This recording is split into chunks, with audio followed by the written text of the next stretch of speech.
Greetings to all, आप सभी का स्वागत है द फीडियास एकेडमी के यूट्यूब चैनल पर। अगर आप किसी भी कम्पिटिटिव एग्जाम्स की तैयारी कर रहे हैं, जैसे कि स्पेशली मैं बात करता हूं तो टीचिंग एग्जाम्स की, जैसे कि केवीएस, एडब्ल्यूएस, एनवीएस या डीएसएसबी, पीआरटी, तो रीजनिंग हर एक एग्जाम्स में देखने को मिलती है। तो और ये काफ़ी स्कोरिंग सब्जेक्ट भी माना जाता है। तो आप लोगों को जो मैं क्वेश्चंस कराऊंगा, आप लोगों को उनकी प्रैक्टिस करनी है। और जैसे कि मैं हर बार हर क्लास में बोलता हूँ कि कॉपी और पेन आपके हाथ में होनी चाहिए। और जो ये 10 क्वेश्चन आज फिर से हम जो टॉप 10 क्वेश्चंस करेंगे, उनमें से आपको ये देखना है कि आपने कितने सही किए हैं और कितने गलत किए हैं। अगर जो गलत किए हैं वहाँ पे आपको क्या ध्यान देने की ज़रूरत है, कौन से पोर्शंस पे आपको ज़्यादा वेटेज देने की ज़रूरत है, टाइम देने की ज़रूरत है, ताकि आपके जो गलत गलत होते हैं, जो क्वेश्चंस मिस्टेक होती है, वो ना हो। तो यहाँ पे आप क्लास के बाद सभी बच्चे मुझे बताएंगे कि आपका 10 में से कितना स्कोर रहा। काफ़ी अच्छे कुछ क्वेश्चन मैंने डाले हैं आज की क्लास में, तो सभी तैयार रहेंगे। अभी तक किसी ने कॉपी पेन नहीं लिया है तो उठा लीजिए। और क्लास के बाद मैं देखूंगा कि कितने बच्चे मुझे रिप्लाई करते हैं कि उन्होंने 10 में से कितने मार्क्स अटेन किए हैं। ठीक है, तो क्लास स्टार्ट करते हैं। क्वेश्चन नंबर 1 से बड़े ध्यान से करना है और कोशिश करना है कि विद इन 30 टू 40 सेकेंड्स के अंदर आपका जो रिप्लाई है वो आ जाए। Question number 1, what should you do logically to be an ideal officer? एक आदर्श अधिकारी होने के लिए आपको तार्किक रूप से क्या करना चाहिए? यानी कि एक आदर्श अधिकारी अगर आपको बनना है तो आपको तार्किक रूप से क्या करना चाहिए, logically to be an ideal officer. तो हमारे पास 4 ऑप्शंस में से क्या कर दे रखा है, must be authorisation in your point of view. अगर मैं इसकी हिंदी की बात करता हूँ तो अपने दृष्टिकोण में सत्तावादी होना चाहिए। ठीक है, उसके बाद should organise seminars for their subordinates, अपने अधीनस्थों के लिए सेमिनार आयोजित करने चाहिए। उसके बाद देखते हैं present yourself as an example, स्वयं को उदाहरण के रूप में प्रस्तुत करना चाहिए। या must stick to your rules, या अपने नियमों से चिपकर रहना चाहिए। तो यहाँ पे जो सबसे ठीक जो ऑप्शन हो हमें लग रहा है वो ऑप्शन 3 दिख रहा है, यानी कि ये वाला present yourself as an example. जब हम अपने आप को ही एग्जाम्पल प्रेजेंट करेंगे तभी हमें एक आदर्श अधिकारी हो सकते हैं। Clear? Now come to the next question. Find the missing term in the following series, निम्नलिखित श्रृंखला में लुप्त पद ज्ञात कीजिए। मैं हर बार आपको बताता हूँ जो हमारी अल्फ़ाबेट्स होते हैं ए से लेकर के जेड तक, आपको टिप्स पे इनकी नंबरिंग याद होनी चाहिए कि ए पहले नंबर पे आता है, जेड 26 नंबर पे आता है, एम है 13 नंबर पे आता है। तो ये वाली चीज़ आपको याद होनी चाहिए। अगर आपको याद नहीं है तो आप इनको याद कीजिएगा, 2 से 3 दिन में आपको ये वाली चीज़ें याद हो जाएंगी। तो ये काफ़ी इंपॉर्टेंस रखती हैं रीजनिंग के अंदर। आपको अगर ये याद है तो आप काफ़ी अच्छे से आसान तरीके से क्वेश्चन को सोल्व कर सकते हैं। तो यहाँ पे जो क्वेश्चन दिया है इसको देखते हैं कि कैसे सोल्व किया जा सकता है। देखो यहाँ पे जेड दिया है, यहाँ पे ए दिया है। तो जेड इंग्लिश अल्फ़ाबेट्स में 26 नंबर पे होता है और ए पहले नंबर पे होता है।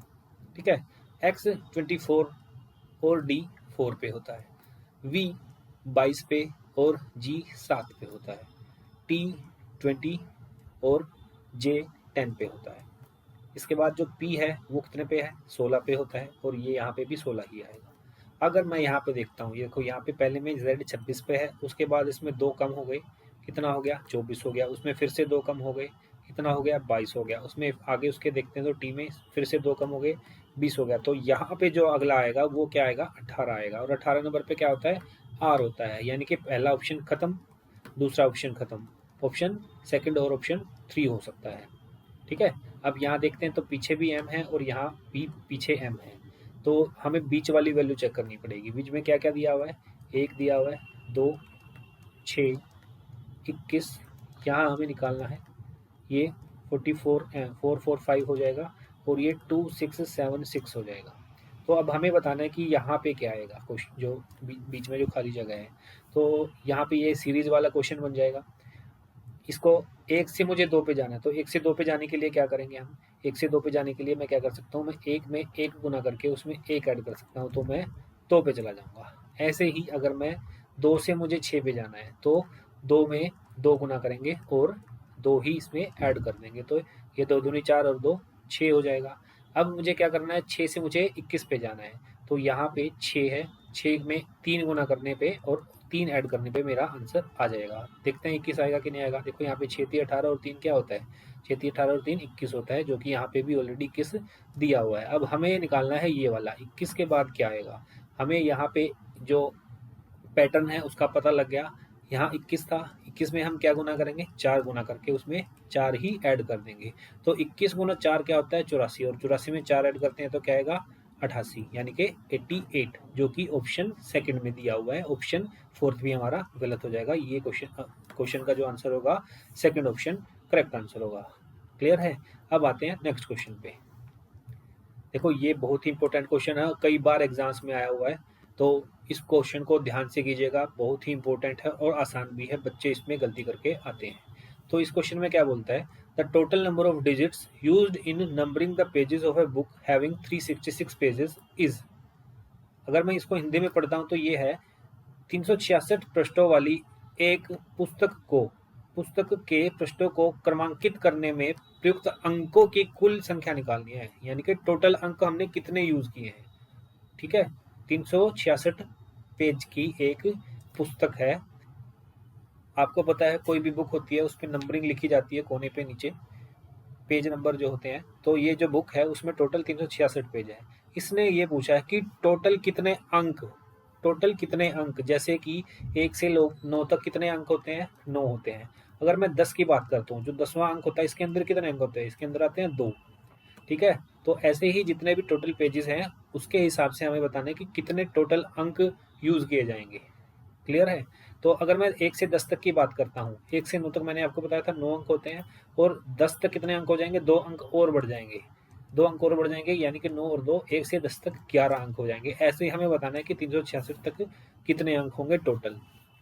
आई होप आप लोगों को जो क्वेश्चन है वो समझ में आ गया होगा। तो इसको क्वेश्चन को कैसे सोल्व करेंगे, मैंने अभी बताया आपको 1 से लेकर के 9 तक। पहले हम सिंगल डिजिट निकाल लेते हैं, टोटल कितने होते हैं, 9 होती हैं।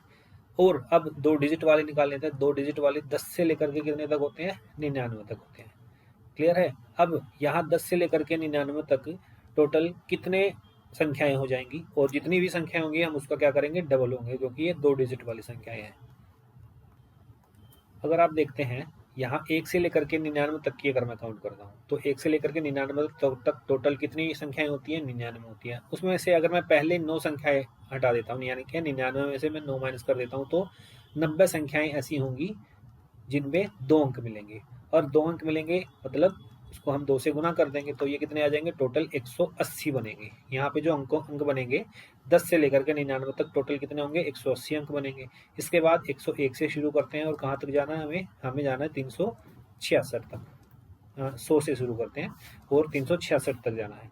अगर मैं 101 से 366 तक जाऊंगा तो टोटल कितने बनेंगे, 266 बनेंगे।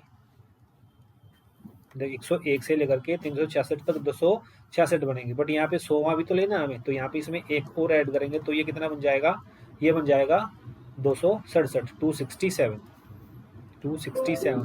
और यहाँ पे हम किससे मल्टीप्लाई करेंगे, क्योंकि ये 3 डिजिट वाले हैं तो 3 अंकों वाले यहाँ से निकल जाएंगे, तो यहाँ पे इसको 3 से गुना करेंगे। ठीक है, 3 से गुना करेंगे तो क्या आएगा, गुना करने के बाद 3 सत्ते 21 आता है, कैरी 2 करेंगे, फिर 3 6 18 2 20 होता है, फिर से कैरी 2 करेंगे, फिर 3 दूनी 6 और 2 8 हो जाएगा। अब हम क्या करना है, हमें इनको ऐड करना है, तो ऐड करेंगे तो 9 और 1 10 होता है, 0 1 कैरी करेंगे, 8 और 1 9 हो जाएगा, और ये भी 8 और 1 9 हो जाएगा। यानी कि टोटल जो अंक होंगे हमारे यूज किए होंगे 1 से लेकर के 366 तक, वो कितने होंगे, 990, जो कि सेकंड ऑप्शन में हमें क्लियरली दिया हुआ है। आई होप ये वाला क्वेश्चन आपको समझ में आया होगा। काफी इंपॉर्टेंट क्वेश्चन है, काफी बार एग्जाम्स में आ भी चुका है। Now come to the next question. In a certain code language, square is coded as USWCTG. What would triangle be coded as in that language? यानी कि स्क्वायर को ये कहा जाता है, तो ट्रायंगल को क्या कहेंगे। तो सबसे आसान क्वेश्चन होते हैं ये, तो हमें क्या करना होता है, सबसे पहले मैं यहाँ पे लिख देता हूँ SQUARE।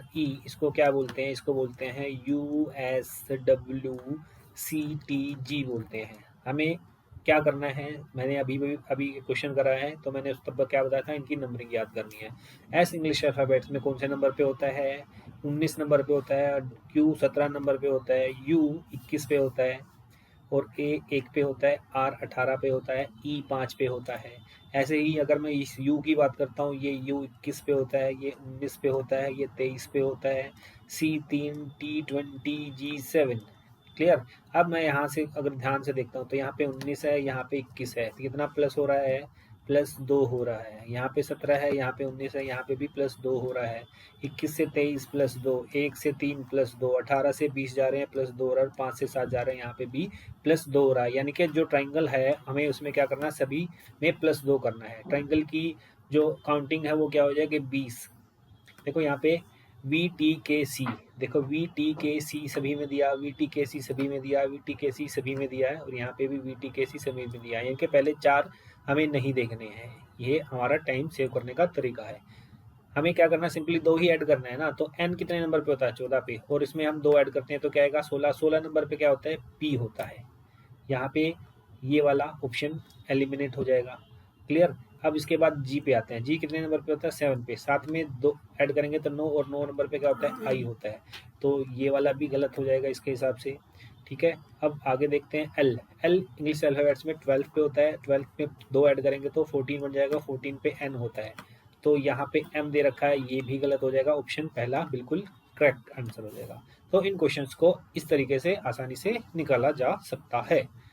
Next question, what is always associated with anxiety. Anxiety, चिंता से हमेशा क्या जुड़ा होता है, टचीनेस, मार्मिकता, नॉन करप्शन, गैर भ्रष्टाचार, डिफिकल्टी, कठिनाई, या डिस्कम्फर्ट, बेचैनी। तो बहुत आसान है, अभी तक मेरे ख्याल से सबका आंसर आ चुका है। बिल्कुल सही। एंग्जाइटी से क्या होता है, डिस्कम्फर्ट होता है, यानी कि बेचैनी होती है चिंता से। क्लियर। नेक्स्ट क्वेश्चन पे आते हैं। हाँ, ये है श्लोक से।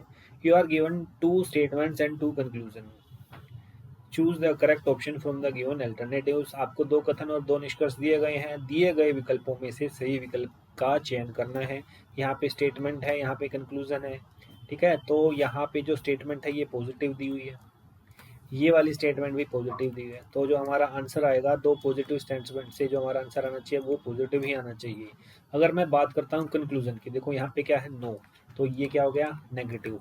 हमारा आंसर किस में आना चाहिए था, पॉजिटिव, क्योंकि दोनों की दोनों स्टेटमेंट क्या थी, पॉजिटिव थी। तो पॉजिटिव स्टेटमेंट से आंसर हमेशा पॉजिटिव में आता है। और कंक्लूजन पहला नेगेटिव दे रखा, तो ये गलत हो जाएगा। अगर मैं बात करता हूँ दूसरे कंक्लूजन की, some girls are not bold, तो ये भी क्या है, ये भी नेगेटिव है, और ये भी नेगेटिव है, तो ये भी हमारा फॉलो नहीं करेगा, ये भी हमारा गलत हो जाएगा। तो इसमें ऑप्शन कौन सा होगा हमारा, neither conclusion 1 nor conclusion 2 follows. Clear. Next question पे आते हैं। You are given question 2 statements 1 and 2, यहाँ पे एंड आएगा। You are given a question and 2 statements 1 and 2. You have to decide whether the data provided in the statements are sufficient to answer the question. आपको एक प्रश्न और 2 कथन, कथन 1 और कथन 2 दिए गए हैं। आपको यह तय करना है कि कथनों में दिया गया डेटा प्रश्न का उत्तर देने के लिए पर्याप्त है या नहीं। हमारा जो प्रश्न है, जो क्वेश्चन है वो क्या है, वो है ये, what is the shortest distance between village X and Y। गांव X और Y के बीच की न्यूनतम दूरी बतानी है। न्यूनतम दूरी कितनी है, हमें 2 स्टेटमेंट्स दे रखी हैं, उनको पढ़ते हैं। गांव X और गांव Y से, अच्छा, गांव X गांव Z से 15 किलोमीटर दूर है। जो गांव X है वो Z से कितना दूर है, वो दूर है 15 किलोमीटर। ठीक है। आगे दूसरा पढ़ते हैं। गांव Y गांव Z से 20 किलोमीटर है। तो अगर मैं गांव Z की, देखो यहाँ पे जो डिस्टेंस थी वो हमारी 15 किलोमीटर आई थी X से Z की। अगर यहाँ पे सेकंड स्टेटमेंट मैं पढ़ता हूँ तो यहाँ पे क्या है, गांव Y और गांव Z से 20 किलोमीटर दूर है। उन दोनों की जो डिस्टेंस है वो कितनी रखी है, 20 किलोमीटर, यानी कि Z से Y की डिस्टेंस क्या है, 20 किलोमीटर है। क्लियर है। इसने क्या पूछा है, न्यूनतम दूरी। क्या ये न्यूनतम दूरी होगी X और Y की? क्या आप श्योर हैं कि ये न्यूनतम दूरी हो? नहीं, हम श्योर नहीं हैं। इसका एक और सिनेरियो बन सकता है। क्या बन सकता है, X और Z, पहले जो बयान था, पहला स्टेटमेंट, तो उसमें क्या था, X और Z की दूरी कितनी थी, 15 किलोमीटर थी।